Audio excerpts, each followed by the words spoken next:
तर आमदार सुरेश धस बोलतायत, पाहूयात. क्राय, पब्लिक क्राय, हा पब्लिक क्राय आहे. अतिशय घृणास्पद ही घटना आहे आणि या घटनेचं निर्दालन लवकरात लवकर झालं पाहिजे असं लोकांना वाटतं.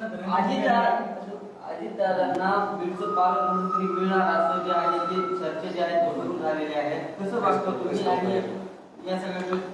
आमची पहिली पसंती ही राज्याचे मुख्यमंत्र्यांना आहे आणि जर मुख्यमंत्री नाही झाले तर अजितदादा झाले तरी चालतं, आम्हाला काही अडचण नाही. अजितदादा आमच्या जिल्ह्याचे पालकमंत्री झाले तर हा जिल्हा सुद्धा जसं ते स्वतःचा सारखा सरळ करतील अजितदादा सुद्धा करतील, कारण अजितदादांच्या हाताखाली मी काम केलं. एड्या वाकड्या गोष्टी त्यांना जमत नाही, ते स्पष्टपणे सांगतात, हे भांगारे हे करू नका.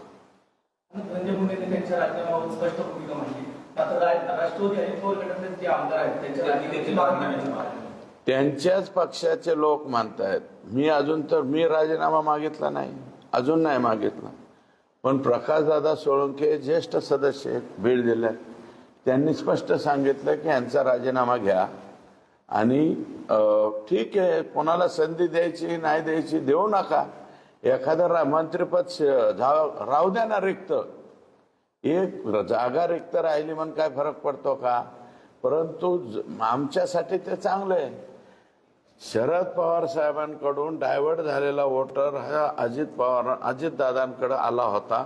अजितदादांना तो ठेवता येणार नाही जर त्यांनी निर्णय नाही घेतला, आणि त्यांनी निर्णय घेतला तर हा मतदार गपकन त्यांना चिकटणार आहे, हे वास्तव सत्य आहे. ओके. तर बीडमधून आमदार सुरेश धस हे माध्यमांशी बोलत होते. जे फरार आरोपी आहे त्यांनाही लवकर अटक केली जाईल असंही त्यांचं म्हणणं आहे. बीडमध्ये सरपंच संतोष देशमुख यांची हत्या झाली त्या प्रकरणासंदर्भात ते बोलत होते. या प्रकरणातले जे फरार आरोपी आहेत त्यांना लवकरच अटक केली जाईल असं आमदार सुरेश धस यांचं म्हणणं. नुकतंच त्यांनी माध्यमांशी संवाद साधला आणि या विषयावर भाष्य केलंय.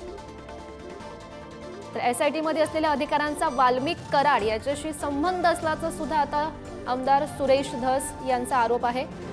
नुकतंच त्यांनी माध्यमांशी संवाद साधला, त्यानंतर हे त्यांनी मोठं वक्तव्य केलंय. खरं तर या प्रकरणाचा तपास करण्यासाठी SIT स्थापन करण्यात आलेली होती आणि SIT मध्ये असलेल्या अधिकाऱ्यांचा वाल्मिक कराडशी संबंध असल्याचं आता सुरेश धस यांचंही म्हणणं.